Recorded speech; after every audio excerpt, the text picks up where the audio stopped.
software testing කියන්නේ මොකක්ද කියලා අද අපි කතා කරමු. software testing කියලා කියන්නේ software application එකක් හරියටම වැඩ කරනවද කියලා බලන එක. ඒ වගේම මේකේ බග් තියෙනවද නැද්ද? user requirement එක අනුව දේ software එක හදලා තියෙන්නේ කියලා. අපි මේක උදාහරණයක් එක්ක බලමු. දැන් මේ තියෙන්නේ මේ login page එකක්.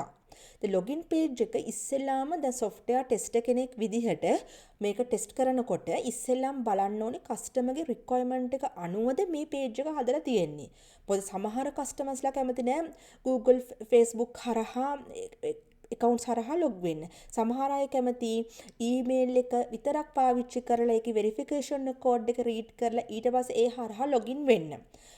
දැන් මේක අනුව තව අපිට බලන්න ඕනේ ටෙස්ට් කරන්න කලින් UI ඒ කියන්නේ user interface එක කොහොමද හදලා තියෙන්නේ. දැන් මේතර පාට ගැන colors ගැන හිතන්න ඕනේ. මේ font මේ text එකේ font එක ගැන හිතන්න ඕනේ. ඒ වගේම color මේ button colors අන්න ඒ වගේ ඒවත් අර user ගේ requirement එක අනුවද අපි develop කරලා තියෙන්නේ කියලා check කරලා බලන්න ඕනේ. ඊළඟට එක තමයි අපි අඳුර ගන්න ඕනේ මොනවද positive test cases කියන්නේ negative test cases කියන්නේ කියලා. දැන් මේක අනුව මොනවද positive test cases කියලා කියන්නේ? දැන් valid username valid password දැම්මහම userට home page එකට මේ කිසිම ප්‍රශ්න නැතුව යන්න පුළුවන්ද? දැන් negative test case කියන්නේ invalid username valid password එකක් දැම්මහම user home page එකට යන්න බැරි වෙනවා. error message එකක් එන්න ඕනේ. ඒතර error අන්න ඒ වගේ අපිට different scenarios අපිට ටෙස්ට් කරන්න ඕනේ මේ software testing වලදී. දැන් බලමු මොනවාද තියෙන මේ testing types මොනවාද කියලා. manual testing තියෙනවා. දැන් අර අපි උදාහරණයක් වශයෙන් login page එක අපි login page එක manually valid username valid password දාලා positive test case ලියන්න පුළුවන්. automation testing කියන්නේ අපිට Cypress playwright වගේ tool අරගෙන ඔය scenario එකම අපිට පුළුවන් automate කරන්න. functional testing කියලා කියන්නේ දැන් ওই login page එක හරියට වැඩ කරනවද ඒ කියන විදිහට user requirement එක අනුව. non functional testing වලදී අපි බලනවා performance security usability testing. regression testing කියන්නේ උදාහරණයක් වශයෙන් අපි ගමුකෝ login page එකේම අපි හිතමු ඉස්සෙල්ලාම user මේ user name එකයි password එකයි විතරයි දාලා login විතරයි දැම්මේ. දැන් දෙවෙනි stage එකේදී forgot password link එක add කරනවා. දැන් එතකොට අපිට ඒක test විදිහට tested එක ආවට පස්සේ test check කරලා බලන්න ඕනේ අර පරණ feature එකත් වැඩ කරනවාද. يعني valid username valid password දැම්මහම invalid username valid password දැම්මහම මොකද වෙන්නේ? අර අලුත් feature එක add කරපින්ද පරණ මේ feature එක break වුණාද නැද්ද කියන එක test කරන එක තමයි regression testing වලදී අපි කරන්නේ.